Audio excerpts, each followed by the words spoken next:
हरे कृष्णा कृष्ण कृष्ण हरे हरे, हरे राम राम राम हरे हरे। श्री बृहद भागवतामृतम हम लोग सुन रहे थे। श्री सनातन गोस्वामी मंगलाचरण कर रहे हैं। 10 मंगलाचरण श्लोक में उन्होंने श्री चैतन्य महाप्रभु की स्तुति की। उसके बाद में इस ग्रंथ के विषय में बता रहे हैं। ये ग्रंथ उन्होंने कैसे प्रकाशित किया, इसकी महिमा क्या है। भगवद भक्ति शास्त्राणाम अयम सारस्य संग्रह। भगवत भक्ति के जितने भी शास्त्र हैं उन सबका सार संग्रह है इस ग्रंथ में। अनुभूतस्य चैतन्य देवे तत्प्रिय रूपतः, और श्री चैतन्य देव की कृपा से अनुभव किया गया है। अर्थात केवल ऐसे ही नहीं लिख दिया उन्होंने। श्री चैतन्य महाप्रभु की कृपा से उनको इस ग्रंथ की उपलब्धि भी है, अनुभूति हुई। जैसे बताया ना श्री वेद व्यास जी को, वेद व्यास जी ने श्रीमद् भागवत कैसे लिखा, सारे लीला दर्शन किया उन्होंने, और दर्शन करने के पश्चात में उन्होंने फिर ग्रंथ रूप में लिपिबद्ध किया। उसी प्रकार से यहाँ पर श्री सनातन गोस्वामी को पहले अनुभूति हुई, उपलब्धि हुई, उसके पश्चात में उन्होंने इस ग्रंथ की रचना की है। भक्ति संबंधी जो जो शास्त्र वर्तमान है, यह ग्रंथ उन सभी शास्त्रों का सार है। उस समय जब श्री सनातन गोस्वामी बृहद भागवतामृतम की रचना कर रहे हैं, उस समय जितने भी भक्ति शास्त्र उपलब्ध थे उन सभी ग्रंथों का यह सार है। सार कहने से मतलब क्या है? वेद, उपनिषद, पुराण, इन सभी का सार है ये। महाभारत। तो सार कहने से क्या तात्पर्य है? हेयांश रहित केवल तत्व को ही समझना रहे होगा।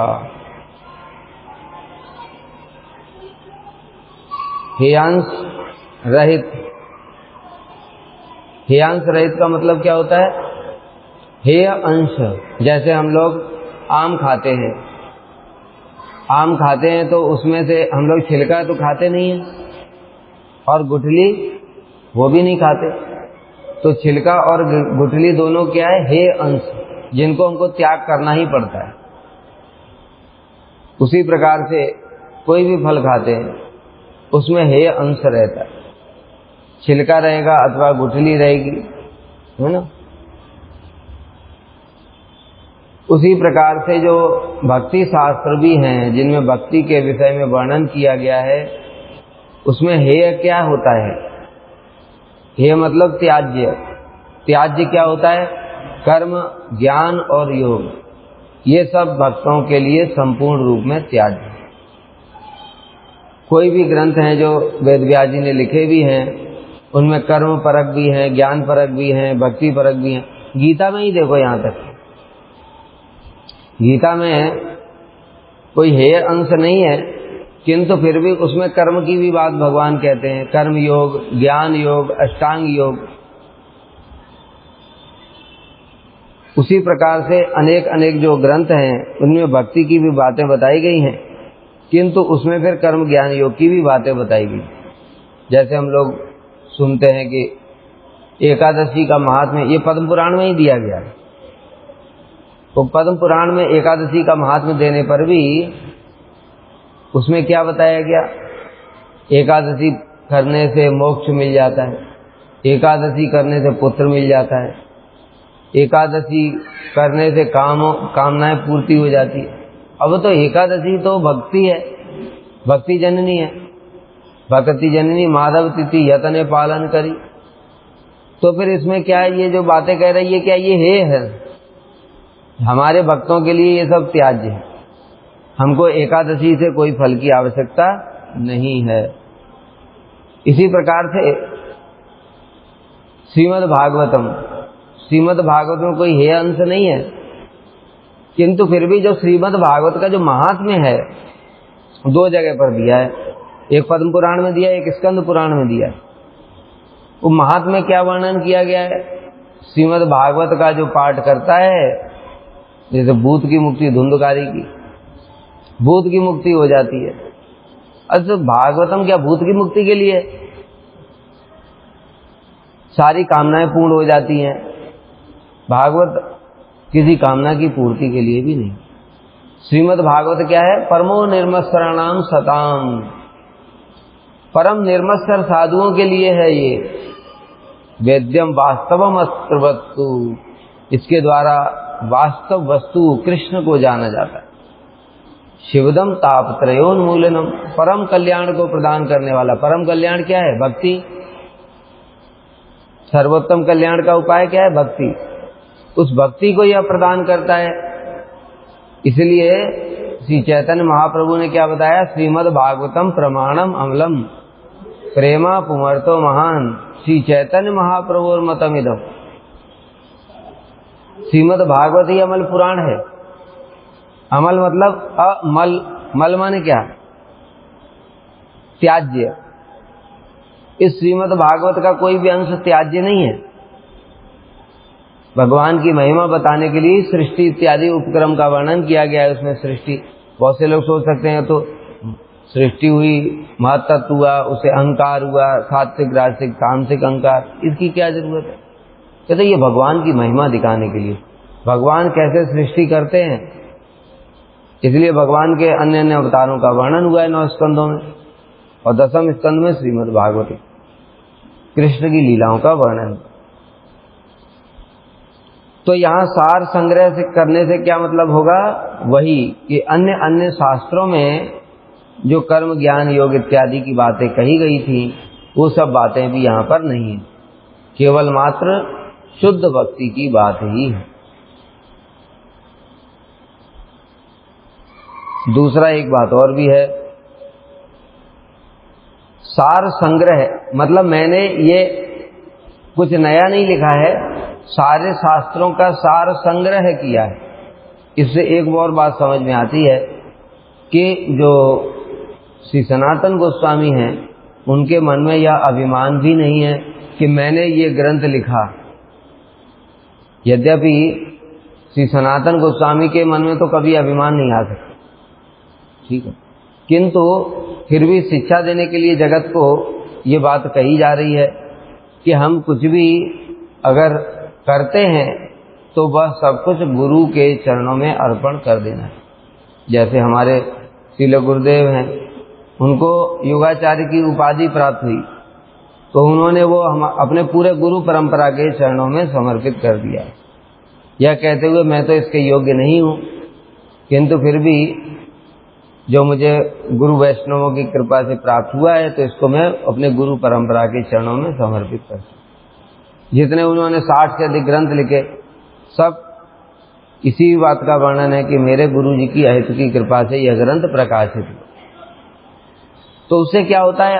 कर्तापन का अभिमान नहीं होता है। जैसे हमारे अंदर में हम कुछ भी अगर कोई लिख दे कोई ग्रंथ, तो उतना अभिमान रहता है, मैंने ये कर दिया, मैंने वो कर दिया। ये अभिमान है, मतलब क्या? अभी शरणागति नहीं आई है। क्योंकि जब शरणागति आ जाती है तो उसको ये बात की उपलब्धि हो जाती है, उस बात की उपलब्धि हो जाती है कि मैं कुछ भी करने में समर्थ नहीं। भगवान भी इसलिए कृपा करके उपलब्धि कराते हैं। क्या करते हैं? मत्तः स्मृति ज्ञानम अपूर्णम से, जिस पर भगवान की कृपा होती है ना, उसको बीच बीच में क्या करते हैं? सारी बुद्धि को हर लेते हैं। जब बुद्धि को हर लेते हैं तब उसको पता चलता है, अरे मैं तो बड़ा इंटेलिजेंट था, अभी क्या हो गया मुझे?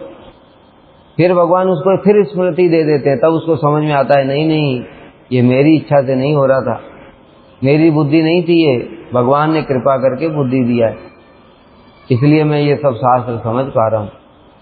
और जिस पर भगवान की कृपा नहीं होती है उसको शास्त्र याद हो जाते हैं, शास्त्र ज्ञान भी हो जाता है, लेकिन उपलब्धि नहीं होती है। यह उपलब्धि नहीं होती कि भगवान की कृपा से हो रहा है। मैं एग्जाम्पल देता हूँ। मान लो कोई बहुत ही इंटेलिजेंट व्यक्ति है, पहले पढ़ाई करता था, उसमें टॉपर था पूरा, गोल्ड मेडलिस्ट, भक्ति में आ गया। जब भक्ति में आया तो वहां पर तो सारी किताबें याद कर लेता था, अभी यहां पर भी आए तो यहां पर भी किताबें याद कर लेगा, दिमाग तो वही है ना। तो उसने सारे श्लोक याद कर लिए, सारी किताबें याद कर ली, कहीं से कुछ भी पूछो बता देता है। अब ये जो व्यक्ति है, इसके अंदर में ये भावना कैसे आ सकती है कि गुरु की कृपा से हो रहा है, कैसे आ सकती है? उसके मन में क्या रहेगा, मैं तो इंटेलिजेंट तो पहले से ही था, मेरा दिमाग तो तेज था बचपन से ही, इसलिए मुझे सब कुछ याद हो जाता है।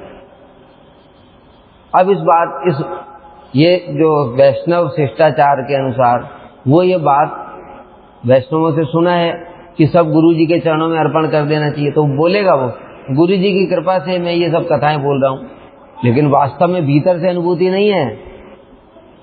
भीतर में क्या रहेगा, मेरा तो दिमाग तेज है, मैं तो इंटेलिजेंट हूं।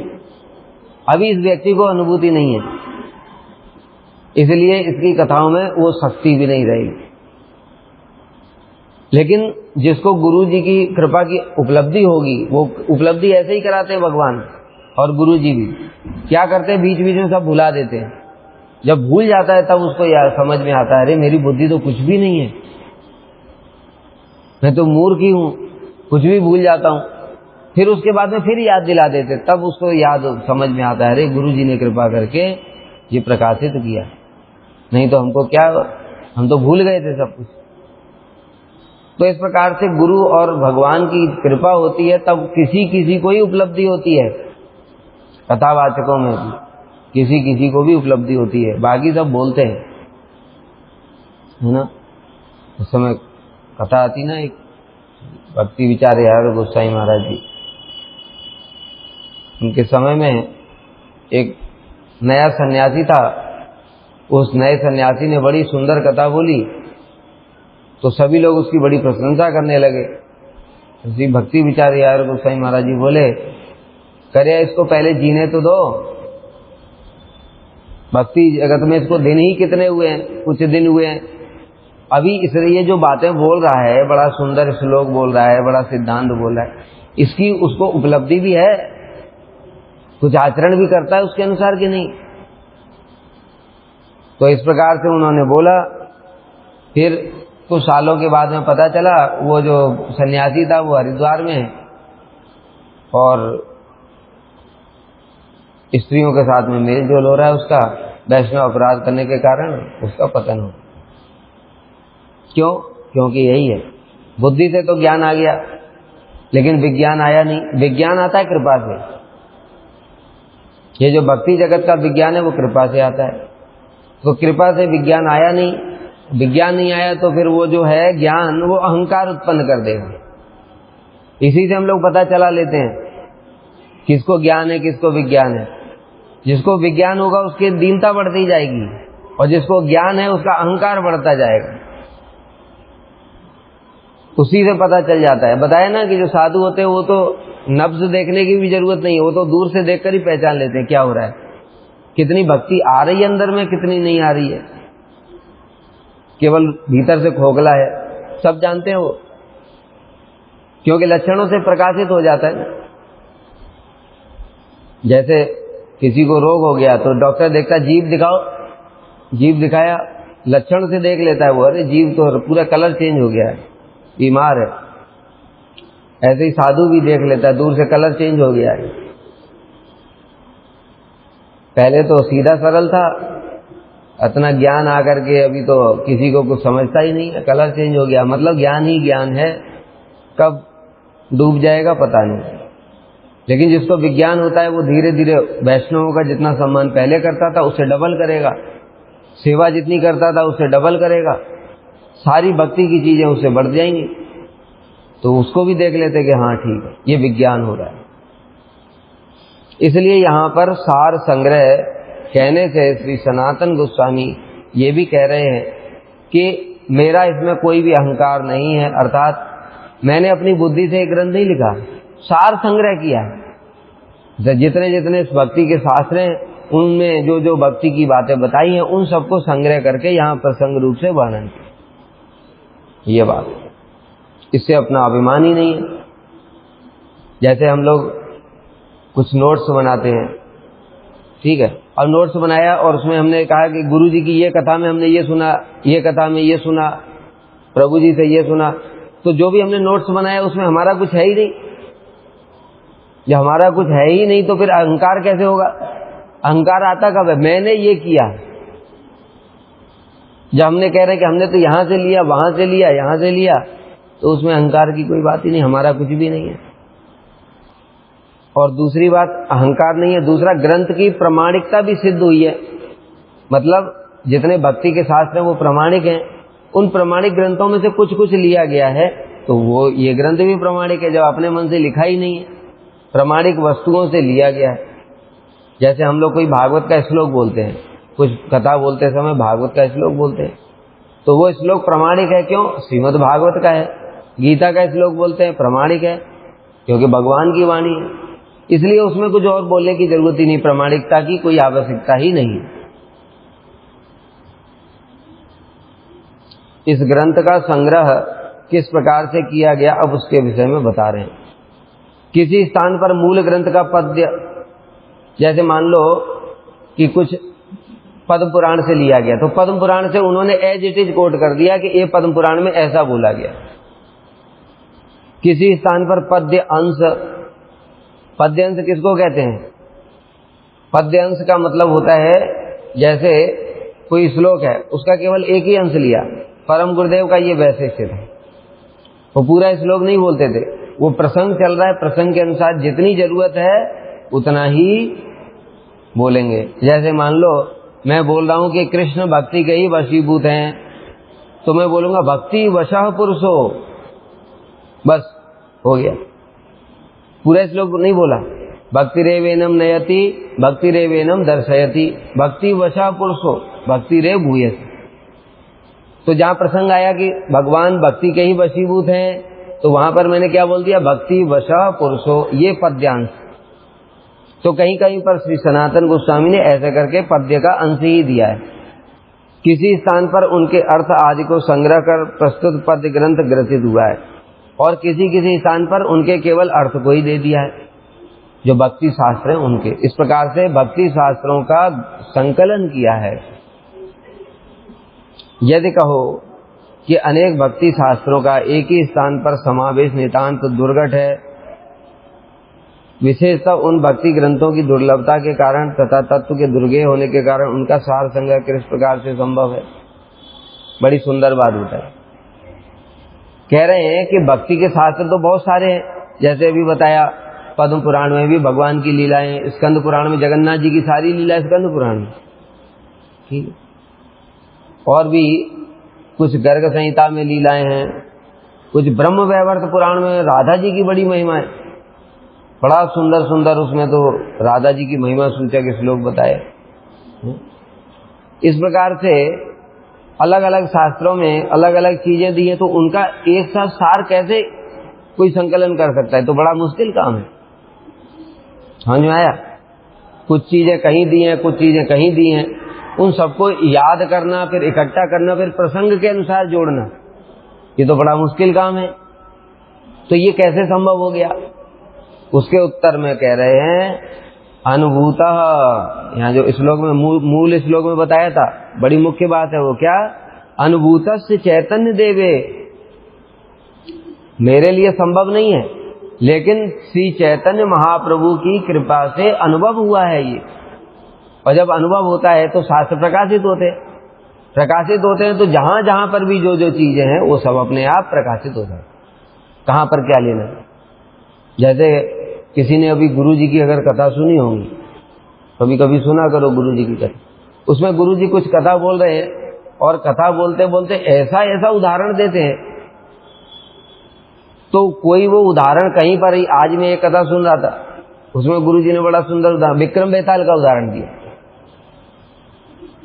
विक्रम बेताल, तो ये कहां से आया दिमाग में? वो प्रकाशित हुआ जब जिस चीज की आवश्यकता होती है, क्योंकि भगवान तो हृदय में ही है, इसलिए वो उस समय उसी चीज को प्रकाशित करते थे। वैसा ही उदाहरण आएगा, वैसा ही प्रमाण आएगा, सब कुछ उसके अनुरूप ही आता।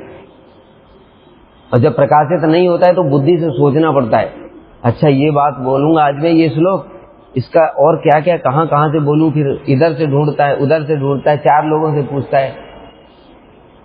समझ गए? जैसे हम लोग कथा तैयार करते तो पूछते हैं ना जाकर क्या क्या बोलना चाहिए मुझे। ये प्रकाशित नहीं हो, प्रकाशित होता है तो कुछ नहीं, वो सीधे खड़ा हो जाएगा और वो अपने आप प्रकाशित हो। जैसे बताया ना शंकराचार्य जी का एक शिष्य था, और बस वो शंकराचार्य जी के शिष्यों को अभिमान हो गया जो पंडित थे, और ये वाला शिष्य केवल कपड़े धोता था, उनकी रसोई करता था, कथा भी जानता नहीं था, संस्कृत जानता नहीं था। तो उनके बाकी शिष्य जो पंडित थे वो उनको अभिमान हो गया। एक बार शंकराचार्य जी ने उनके अभिमान को दूर करने के लिए एक दिन पूछा शिष्यों को बुला करके, बताओ कल क्या पढ़ाया था? कोई नहीं बता पाया। शंकराचार्य जी ने फिर उसको बुलाया, उससे से दौड़ते हुए आया, और दौड़ते हुए आया, कहते गुरुजी क्या आज्ञा है? कहते कल क्या पढ़ाया था सुनाओ। अभी वो तो कुछ संस्कृत ही नहीं जानता है, और ऊपर से कपड़े धोने वाला कथा में भी मतलब जैसे होती है वो भी बैठता नहीं है। उसने पूरा पूरा एडिटेड सुना दिया। ये क्या, ये प्रकाशित है। तो ऐसे व्यक्ति को अभिमान कैसे होगा? क्योंकि वो तो जानता है मेरे तो संस्कृत भी नहीं आती, मैं तो मूर्ख हूं, लेकिन फिर भी बोल रहा हूं। मतलब क्या है? मूकम करोति वाचालम, उसको उपलब्धि हुई, उसको इस श्लोक की उपलब्धि हुई, मूकम करोति वाचालम पंगुम लंघयते। मैं तो मूर्ख था, लेकिन अचानक से मैंने इतना बोलना शुरू कर दिया। सब कुछ कैसे हुआ? गुरु की कृपा से। इसलिए यहां पर कह रहे हैं कि ये सब शास्त्र हैं जो ये बड़े दुर्गे हैं, मतलब इनको समझना बड़ा मुश्किल है। फिर इतने सारे शास्त्रों का सार कैसे संकलन किया? कहते श्री चैतन्य महाप्रभु की कृपा से, कि चैतन्य महाप्रभु ने काशी में श्री सनातन गोस्वामी के ऊपर में कृपा की, और उससे उनके हृदय में सारे शास्त्रों का सार प्रकाशित हो गया। अब कह रहे हैं यदि आपत्ति हो कि उस सार वस्तु की अनुभूति कैसे हुई, मतलब महाप्रभु ने कैसे प्रकाशित की, तो बड़ी सुंदर बात कह रहे हैं कि देखो जो महाप्रभु हैं वो चित्त के अधिष्ठात्र देवता वासुदेव के रूप में विराजमान हैं। जो हमारे जो होता है ना मन बुद्धि अहंकार और चित्त, इनके चारों के अधिष्ठात्र देवता हैं। चित्त के अधिष्ठात्र देवता कौन है? वासुदेव। और बुद्धि के कौन है? संकर्षण है अहंकार के, वासुदेव, संकर्षण, प्रद्युम्न और अनिरुद्ध।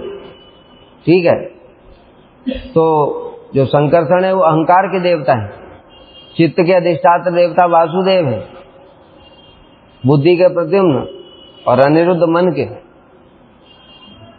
ठीक है, वो देखना पड़ेगा कि मन और बुद्धि वाला। तो चैतन्य महाप्रभु ही वासुदेव के रूप में चित्त में विराजमान है, इसलिए चित्त में उन्होंने वो प्रकाशित कर दिया प्रेरणा दे करके। इस प्रकार से वह हृदय में प्रकाशित हुआ।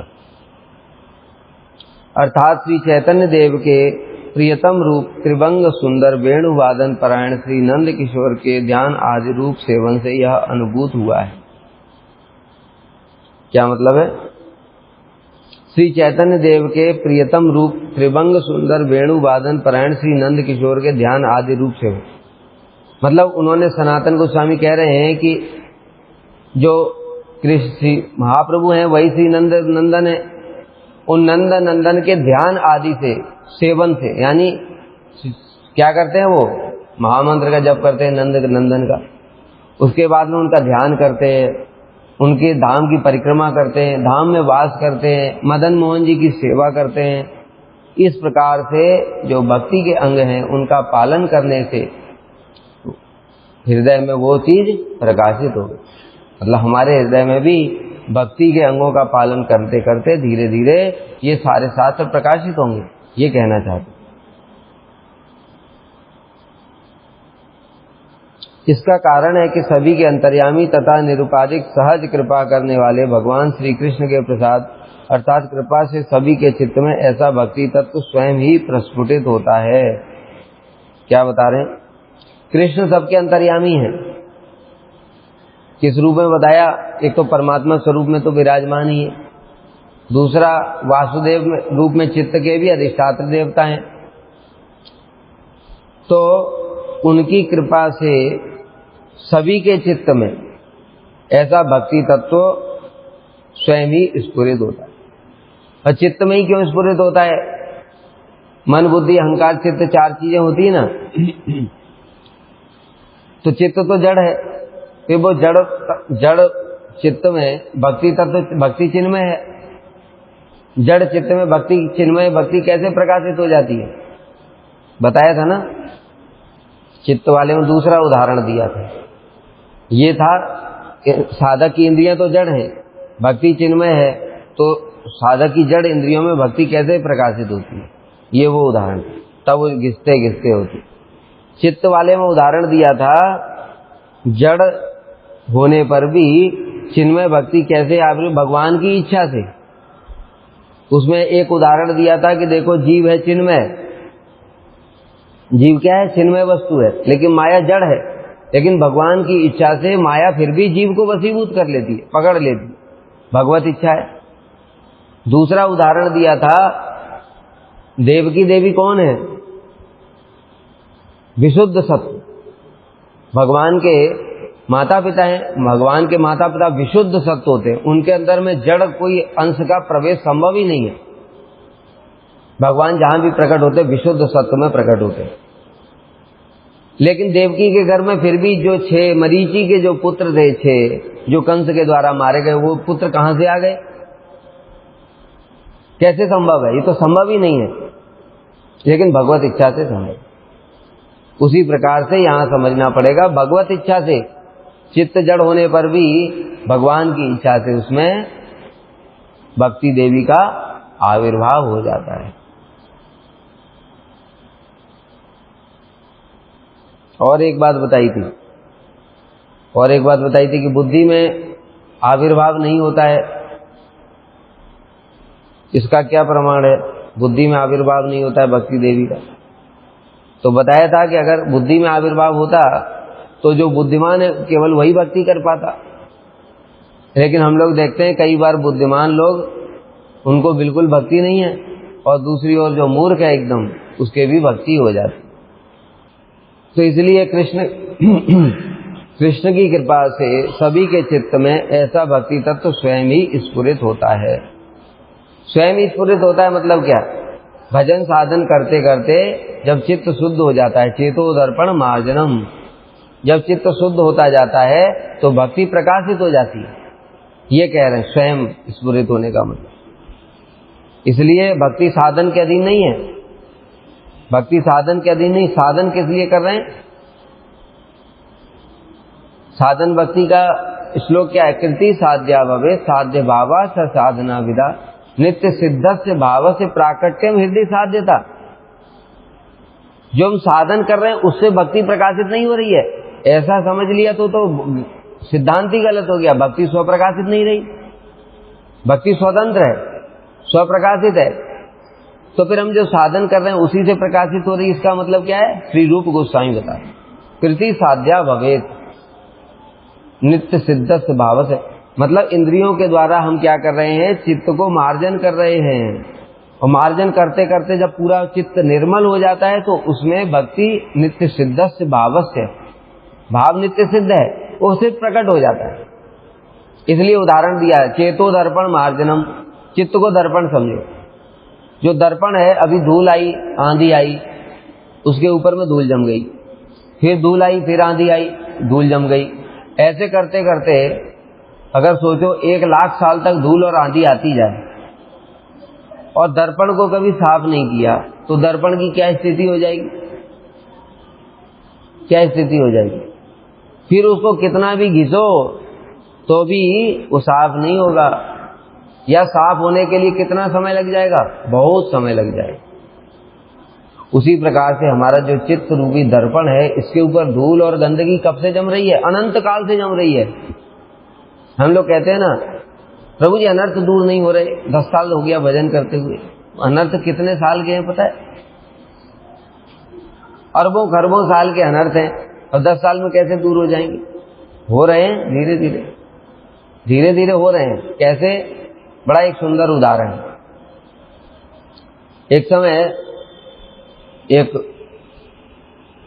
दादाजी थे वृद्ध, वो गीता भागवत पढ़ते थे, उनको लेकिन कुछ याद नहीं रहता था, याद जो पढ़ते थे सब भूल जाते थे। तो उनके पास में उनका छोटा बच्चा आया, नाती, उनका पौत्र। उसने आकर के पूछा, दादाजी आप क्या पढ़ते हो, आपको तो कुछ याद ही नहीं रहता है। तो कहते हैं याद नहीं रहता है तो क्या हुआ, कुछ तो संस्कार बनेगा। अब बच्चे को तो समझ में नहीं आया संस्कार कैसे बनता है। तो दादाजी ने कहा कोई बात नहीं, देखो एक काम तुम्हें समझाता हूं कैसे। एक स्टोर रूम में एक पुरानी बाल्टी थी, वो बाल्टी में कोयले भरे हुए थे बहुत साल, तो पूरा कोयले से पूरी काली हो गई थी बाल्टी। और वो बाल्टी क्या है, जब थोड़ा टूट जाती है, पेंदी में छेद हो गया था, तो उसमें क्या करते हैं हम, फिर कुछ पुराना सामान भर देते हैं, ऐसे रखा हुआ था उसमें। तो दादाजी ने वो बाल्टी निकाली और पास में ही तालाब था, कहा जाओ बेटा थोड़ा उसमें पानी ले आओ। तो पानी लेने के लिए गया, उसने देखा कि बाद में पता चला जब पानी भरा तो देखा छेद है, वो लेकर के आया, पूरा पानी निकल गया। कहा दादाजी इसमें तो छेद है, आपने मुझे बताया नहीं। कहते छेद तो छोटा है, तुम जल्दी से दौड़ करके जाओ, दौड़ करके आओ, तब थोड़ा भर जाएगा, कुछ तो बचेगा। फिर गया, थोड़ा तेज चल करके गया, फिर आया, फिर पानी सारा निकल गया। फिर कहता दादाजी इसमें पानी नहीं रुक सकता, इसमें छेद है। कहते दौड़ के जाओ इस बार। फिर दौड़ करके गया, दौड़ करके आया, फिर भी पानी नहीं रुका। फिर दादाजी से कहा दादाजी अब नहीं लाऊंगा मैं, इसमें पानी नहीं भर सकता है, आप मुझे बिना बात के परेशान कर रहे हो। तो दादाजी ने कहा बेटा देखो, बिना बात के परेशान नहीं कर रहा हूं, जब तुम पहली बार बाल्टी ले गए थे तब देखो और अब देखो, वो 3 बार पानी गया आया, छेद से धीरे धीरे निकल रहा है, पानी भरा ना, देखो अब बाल्टी पहले कैसी काली थी, अब देखो कैसी हो गई। मतलब क्या, छेद से पानी निकल रहा है, फिर भी बाल्टी ऊपर से काली से थोड़ी थोड़ी साफ होती गई अपने आप। उसी प्रकार से हमारा भी है, छेद मतलब कि अपराध से भी भक्ति जा रही है, लेकिन वो अपराध बंद कर दो और पानी उसमें भरते जाएंगे तो धीरे धीरे चित्त मार्जन होगा। तो उसी प्रकार से ये चेतो दर्पण मार्जन है, उसके द्वारा फिर भक्ति हृदय में प्रकाशित हो जाती है।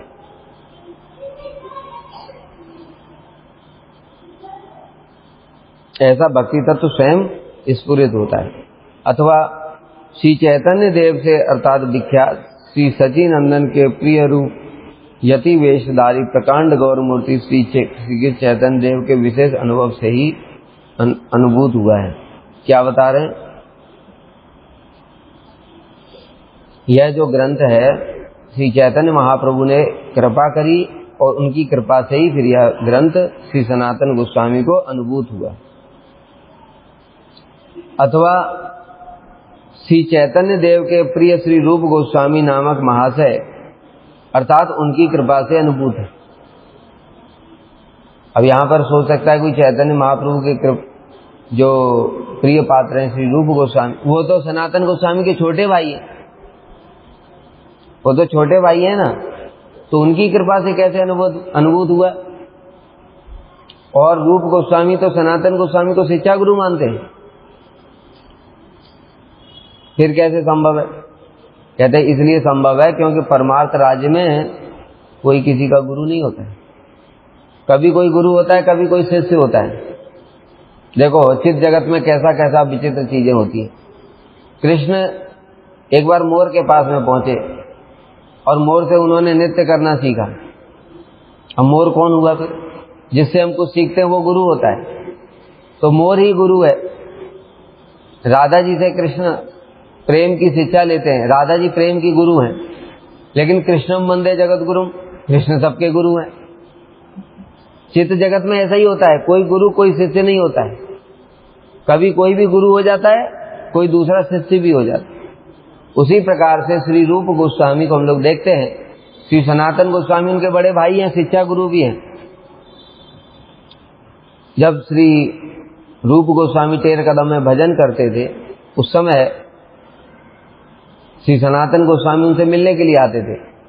सनातन गोस्वामी उस समय पावन सरोवर में भजन करते थे, वहां से कभी कभी मिलने के लिए आते थे। मिलने के लिए आए, एक बार रूप गोस्वामी के हृदय में इच्छा हुई कि मेरे बड़े भाई और परम वैष्णव आए हैं, उनके लिए कुछ बनाता।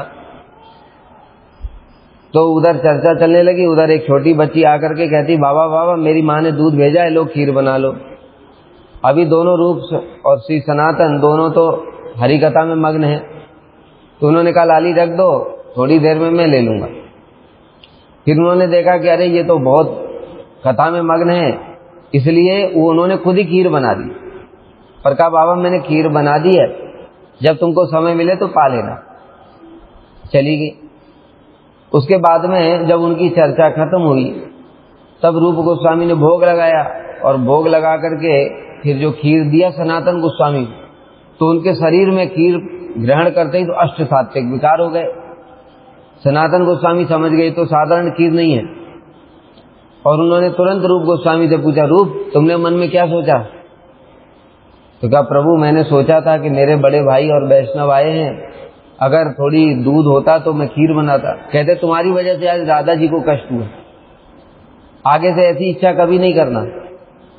तो यहाँ पर गुरु कौन है? श्री सनातन गोस्वामी शिक्षा दे रहे हैं रूप गोस्वामी को। अब देखो दूसरी लीला। एक समय श्री रूप गोस्वामी चाटू पुष्पांजलि ग्रंथ लिख रहे थे। तो उसमें चाटू पुष्पांजलि है। उसमें श्री रूप गोस्वामी राधा जी की महिमा गान कर रहे हैं। उसमें राधा जी की जो वेणी है उसको नागिन से तुलना करते हैं। तो श्री सनातन गोस्वामी ने पूछा आकर के, क्या लिख रहे हो रूप? तो उन्होंने बताया, प्रभु मैं ये लिख रहा हूं। तो उन्होंने कहा कि राधा जी तो इतनी सुंदर है और तुमने उनकी वेणी की तुलना नागिन से की है, ये थोड़ा ठीक नहीं लगता, इसको थोड़ा चेंज कर। तो श्री रूप गोस्वामी ने कहा ठीक है प्रभु आप ही बता दीजिए क्या उपमा दूं। तो श्री सनातन गोस्वामी ने कहा ठीक है मैं सोच करके बताता हूं। अब श्री सनातन गोस्वामी परिक्रमा करते हुए गिरिराज जी के पास में राधा कुंड के पास पहुंचे, तो उन्होंने देखा बड़ा सुंदर एक बाग है, आम के पेड़ लगे हुए हैं, उन आम के पेड़ों पर एक झूला है, और झूले पर एक छोटी बालिका झूला झूल रही है, और उसकी सखियां उनको झोटा दे रही, झूला झूला रही। उसी समय सनातन गोस्वामी को लगा अरे इनके सिर के ऊपर में तो नागिन चढ़ रही है, और सनातन गोस्वामी बड़ी तेजी से दौड़े, कहते हैं लाली लाली सांप। और वो लाली ने थोड़ा सनातन गोस्वामी की ओर देखा और मुस्कुराया, और मुस्कुरा करके अंतर्धान, लीला अंतर्धान हो गई। बस सनातन गोस्वामी समझ गए कि ये लाली नहीं थी, ये तो स्वयं राधा जी थी, और तुरंत लौट करके आए रूप गोस्वामी, और रूप गोस्वामी से कहने लगे रूप तुमने जो लिखा है वो बिल्कुल ठीक है। अब यहाँ पर गुरु कौन है? यहाँ पर गुरु रूप गोस्वामी हो गए। उन्होंने जो लिखा वो ठीक है, लेकिन सनातन गोस्वामी भी साधारण नहीं है। ये लीला भगवान ने क्यों करी? राधा जी ने स्वयं ये लीला क्यों करी? क्योंकि आने वाले भविष्य में कोई रूप गोस्वामी के जो ग्रंथ हैं उन पर क्वेश्चन मार्क ना लगा दे, ऐसा कैसे लिख दिया, ऐसा कैसे हो गया। इसलिए स्वयं राधा जी ने ही प्रमाण दिया। तो इस प्रकार से चित्त जगत में कोई भी गुरु हो जाता है।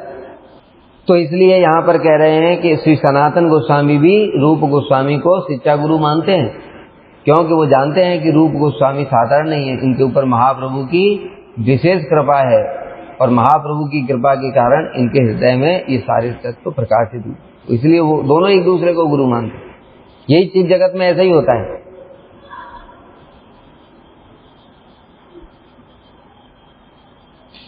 जो ललिता सखी हैं वो कौन है? राधा जी का ही तो प्रकाश है। राधा जी के 8 भाव हैं, वो 8 भाव में से एक ललिता सखी है, लेकिन राधा जी को शिक्षा देती हैं। प्रकट कहां से हुई? राधा जी से ही प्रकट हुई। शिक्षा किसको दे रही? राधा जी को। क्या कह रही हैं? धूर्ते ब्रजेंद्र तनय तनु सुष्टवाम्य माँ दक्षिणा भव कलंकिनी लाघवा। राधे गिरम शृणु हिताम इति शिक्षयंती। राधा जी को शिक्षा दे रही, अरे राधे क्या करती हो तुम। कृष्ण आ गए और कृष्ण को देखते ही तो राधा जी का मान भंग हो जाता है और वो जाना चाहती कृष्ण के पास में मिलने के लिए। ललिता सखी समझा रही, रुको क्या करती हो तुम। माँ दक्षिणा भव, दक्षिणा मतलब मानने वाली, मानो मत अभी, मान करो, तुम्हारा मान ही तो धन है, इसलिए धूर्ते ब्रजेंद्र तनय, ये ब्रजेंद्र तनय बड़ा धूर्त है, इसलिए मान करो। वाम भाग, वाम में भाव माने मान को धारण करो, दक्षिणा मत बनो। इस तरीके से राधा जी को शिक्षा प्रदान करती। अतः भगवान की विशेष कृपा से अनुभूत है, साक्षात्कृत हुआ है। ऐसा होने पर भक्ति शास्त्रों का सार संग्रह दुर्घट नहीं होता। यानी भगवान की कृपा हो और उनके भक्तों की कृपा हो तो सारे शास्त्रों का सार संग्रह हो सकता है, क्योंकि वो हृदय में प्रकाशित हो जाता है। ठीक है।